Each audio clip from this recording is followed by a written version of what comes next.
I think at our core, that's our deepest fear, that we're not going to feel love from someone. Authenticity comes from vulnerability. And until you let people see the scabs, the warts, the insecurities, the fears, they'll never connect with you. Every baby on the world is born loaded with self-esteem. Rise and shine, it's Entspresso time. Good morning, it's Evan Carmichael, and I am not a morning person, but if you stay committed to having a morning routine that inspires you, your entire life will change. So let's start your day off right together. Grab your cup of coffee, know that I believe in you, and get ready for a shot of Entspresso from Lewis Howes. Cheers. I wake up every morning. Espresso keep me going. I wake up every morning. I was so terrified for my family and my friends to know actually who I was, things that had happened that I was ashamed of and guilty of, that I started every conversation, and I got this from a therapist friend of mine because I didn't know how to communicate correctly. I said, is there anything that I could ever do or say that would make you not love me? So I started every conversation with that. Because I wanted to know that I could be the most messed up person in the world and I would still have connection and that someone would still love me. Because I think at our core, that's our deepest fear, that we're not going to feel love from someone. So for me, I started with my family members. They were all like, absolutely not. Even especially my brother who went to prison, he was like, no, right away. He was like, nothing, you know? And it was just such a healing process to say, wow, I've known these people for my whole life and yet they still don't know certain things about me and I didn't know certain things about them. When I actually opened up and was vulnerable, and shared things with them that no one knew for 25 years of my life, it was like the most powerful, intimate conversations I've ever had with my closest relatives, right? And then they opened up in ways that I just had no idea what had happened to them. So our relationship formed a stronger bond. Our trust and intimacy formed a stronger bond.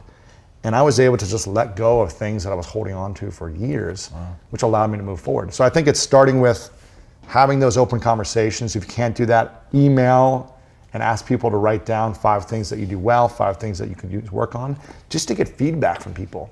Some things are gonna land, some things aren't, but I think it's important to get that feedback. Authenticity comes from vulnerability. Authenticity is a big buzzword now, right? Oh, you're so authentic. Your content's so authentic. I feel so connected to you. The number one piece of advice when people are creating content, messages, websites, landing pages, you have to be authentic. You have to be authentic. What does that mean? How can you be authentic?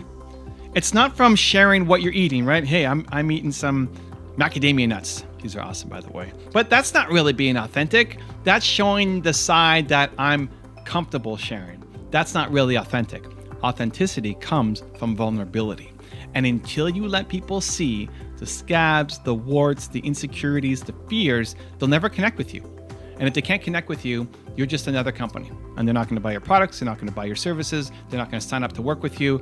And most important of all, the message that you've got inside you that could actually change your life, they're not going to connect with because you look too perfect to them.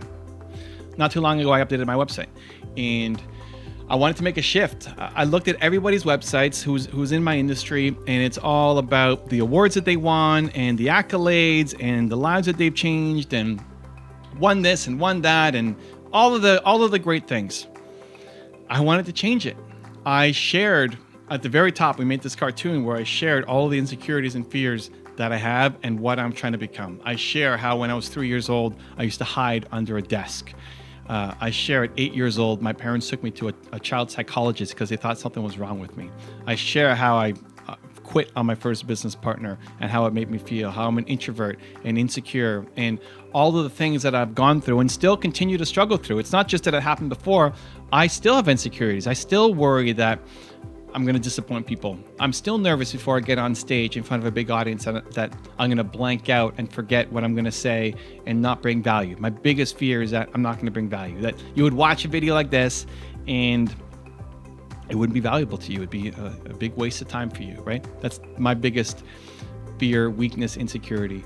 And you might think, well, how is that possible? You've done 7,000 videos. You have so many subscribers. It's not like you're just starting up, but it's still a fear. It's still an insecurity. I want to make sure that I'm a person of value. And It's those things that other people can connect to. When I started sharing more of my story and that how I'm introverted and how I'm still fighting these demons, that's when people started to connect with me more than saying that I've got X million followers or that I won this award or that award from Forbes or Inc. or whatever else. That was it. That's what connected people to me. They need to see themselves in your story. How I figured this out was I messaged the people who I had made a deep connection with and helped them really move, and more the people who thought I was crazy at the beginning. A lot of people, when they first see me or they're just watching content, they might think, he's good, but he can't always be that positive. He can't always be that optimistic. He can't always be like this a fake, or not a scam or anything, but just it's one side.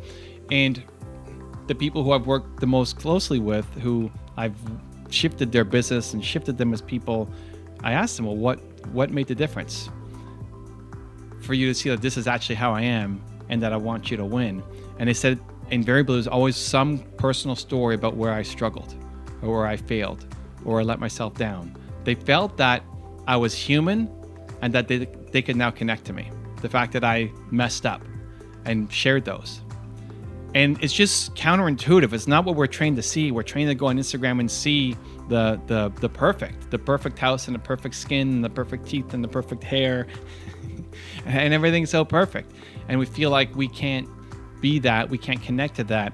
And that's the problem for you if you want people to connect to your message. If you look like you've got it all figured out and you never had any problems and that now you have no problems, people don't want to learn from that person because they feel like it's not achievable. Maybe it does work for you, but it's not going to work for me because you're so perfect because of all this stuff that happened, because of your circumstances or because of your DNA. They feel like, okay, well, awesome. I'm happy for you, but that won't work for me. There's a section in my book, Built to Serve. Built to Serve? Come on now. You got your copy Built to Serve yet? Built to Serve, where I talk about being a tree. You are a tree. And if you think about what a tree does, a tree breathes in carbon dioxide, which in big quantities is poison for humans. It breathes in the carbon dioxide, eats it, grows from it, and then spits out oxygen. And I see that as your job as a leader. Your job is to breathe in the potential negativity, to be a shield for other people. You breathe that in, you grow from it, and then you spit out oxygen positivity for other people who are like you. Because when you are silent about what happened, whatever struggle you've been through, whatever pain you've been through, when you're silent about it, it perpetuates the silence. You feeling like it's okay to be silent means that they will stay silent too, and that you should be ashamed of what happened. You living in fear, embarrassment, and ashamed just perpetuates that out for everybody else. That yes, this is right. You should be ashamed. You should be embarrassed. And so let's not ever talk about it. And so you create this shield, this wall that prevents people from ever getting to actually know you. Whenever you're giving advice to somebody, the default reaction, even if they hear the advice, even if they think the strategies might be okay or sound, the default thinking is going to be, yeah, but you don't understand me. You don't get what I'm going through. They might vocalize it and get defensive and tell you, or they're sitting just listening to you and it's a thought they're thinking, but they're not going to have the courage maybe to tell you. Yeah, but you don't understand me. You don't know what I'm going through. You're not like me. Meanwhile, you know exactly what they're going through. You've probably been through more hardships than they have. But because you look so perfect, because you're not sharing your story, because you're still living in that fear, then your message never actually resonates with people. This is your superpower as an entrepreneur. Why should somebody buy from you instead of buying from some big company? It's the story. I can probably get a better price from a bigger company. You don't want to be in the low price business anyway. Is your service going to be that much better? Is the quality of the product going to be that much better? You don't have the big brand name reputation that these other guys do. It's the story. It's the story. I need to feel connected to you. To see like, yeah, I love this person. I'm cheering for this person. I feel connected to them. I am like them. That's your goal. That's your biggest advantage as an entrepreneur, your story and why you're doing this. And if you hide behind a professional corporate picture and corporate bio, you're wasting away the biggest advantage that you've got.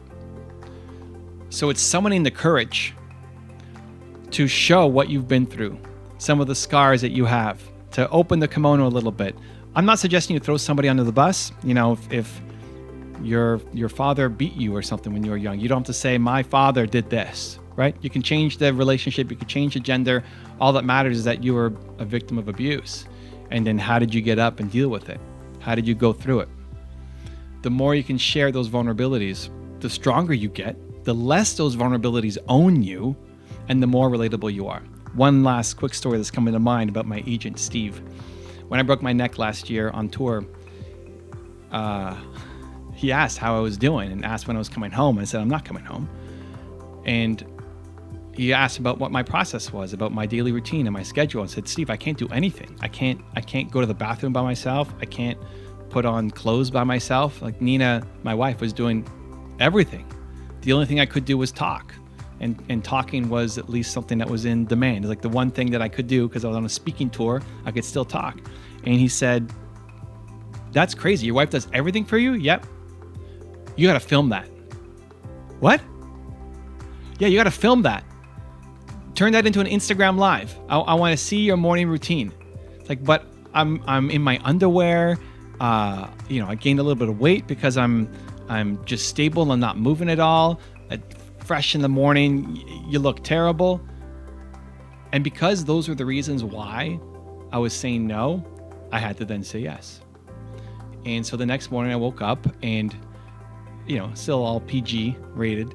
I went live on Instagram, super not clear, not just barely waking up. As soon as I woke up, press record, let's go live, and put the phone down on the table and everybody could watch my wife change me, put on clothes for the day, And I finished the video. I sent it to Steve, and he called me back and he said, this is the funniest thing I've ever seen in my life. I showed everybody in the office and they're all cracking up. It's like, great. Thank you, Steve. Appreciate the vote of confidence. But what that did, among other exercises and activities too, is just release the fear. That's vulnerability. That's, hey, I'm really struggling here right now. Like, I can't even get out of bed. I can't put my pants on by myself, was how bad it was. And I'm going to show it to you. And I'm going to film it to help give you a little bit of inspiration for whatever you're going through. The fact that you're afraid to press record on a video because your hair is messed up. Well, here I am, overweight, in my underwear, trying to put my pants on, right? And that creates, in you doing that, it creates the permission for other people to do it too. They'll get inspired by you. When you are up against something you're afraid of, and then you push through and you show the process and you talk about the fears that you were going through, instead of pretending like you're fearless, like, no, I was scared out of my mind, and then you still showed up and do it, that's what makes you an inspiration. If you're fearless and it's easy, again, people won't connect to you. But if you're afraid and you tell me why you're afraid, and then you still show up and do it, whether you get a great result or not, the fact that you were trying is the inspiration. That's vulnerability. That's authenticity. Authenticity is going to be the key for people to connect to your message and want to work with you. And at the core of authenticity is the willingness, the courageousness to be vulnerable and share the thing that you're deep, dark down are super afraid to share. Once you unlock that, you give yourself permission to do that, your whole world changes. Now, I've got a really special bonus clip that I think you're going to enjoy. But before that, it's time for the question of the day. I want to know, what was your single biggest takeaway from this video? And what is your plan of action for the next week on it? So when you just get motivated, you get inspired, but you don't actually create a plan of action, there's only a 35% chance of following through. That's what the science says. But if you get inspired, you get motivated, and then you write down a specific plan of action for when and how you are going to do something about it, it's over 91% the chance that you will actually follow through and do it. And when you commit publicly to somebody else, it rises it even higher. So Believe Nation, it's not just about watching videos. I want you to take action and do something. So write down below your single biggest takeaway from this video and what you're going to do about it this week, because I want to celebrate you. Good book by my man, Evan Carmichael, Built to Serve. If you want to learn about your purpose and how to become a better leader in the world, I love this. He says, this is the starting point for everything. If you're confused about what to do next, if you're pressured by others to fit in or live their version of your life, if you feel held back because of people judging you, it's because you don't know who you are and what you stand for. You got to figure out who you are and what you want, and how you can serve other people. Every baby on the world is born loaded with self-esteem. No baby, when they're being pushed down the street in their stroller, goes, oh, don't look at me, I'm having a bad hair day, or I've just been sick on my little romper suit, or I've got really fat legs. Babies' first experience on the planet is being looked at. When you're born, the doctor, the nurse, the midwife look at you. Family come to visit you. You get your picture taken, people show you off, and babies don't avert their eyes when you take their picture. When I used to push my little girl down the street, people would look in her pram, go, oh my God, she's so gorgeous. She never looked away, she kicked her little legs, she gave a big gummy smile, because she knew that she was gorgeous too. And if you ever doubt that children like attention, go to a park, go to a swimming pool, and you hear every child going, Mummy, Mummy, look at me on the swing, Daddy, watch me on the slide, Mummy, Mummy, watch me jump in the water, watch me swim, watch me jump, because children have this belief that I'm worthy of attention, and I like it, and I can ask for it, and I'll get it. And then you have to ask, well, where does that go? Well, it goes very fast. You know, if I said to my little girl at 2, sing me, Mummy, a song, she would sing. If I said to her at 14, sing me a song, she'd roll her eyes and go, oh my God, you're so embarrassing, and walk out of the room.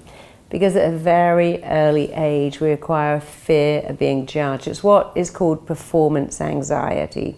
What if I sing and someone laughs at me? What if I read in class and I get it wrong? What if I stand up to speak and I don't know what to say? And performance anxiety can be so intense that it makes us stop performing. But people who perform really well like themselves. They go, well, I'll see what happens, and I'll sing, I'll dance, I'll act. I mean, some people can't even dance at a party in case everyone is looking at them and judging them badly. Some of my clients won't even go to yoga in case they can't hold the poses like everyone else. And believe me, we're all so busy worrying about ourselves. We don't have time to look at you and comment on your yoga position or how you're dancing at a party. And we kind of like people who don't care, who just let go and have a good time. So the thing you need to have phenomenal confidence really are 2 things. Stop judging yourself and be nice to yourself. If you want another awesome video from Lewis Howes, check it out right there next to me. I think you'll enjoy it. Continue to believe, and I'll see you there. All I did was reach out to successful people or people at high levels in their careers or CEOs and message them. And none of them got back to me at first.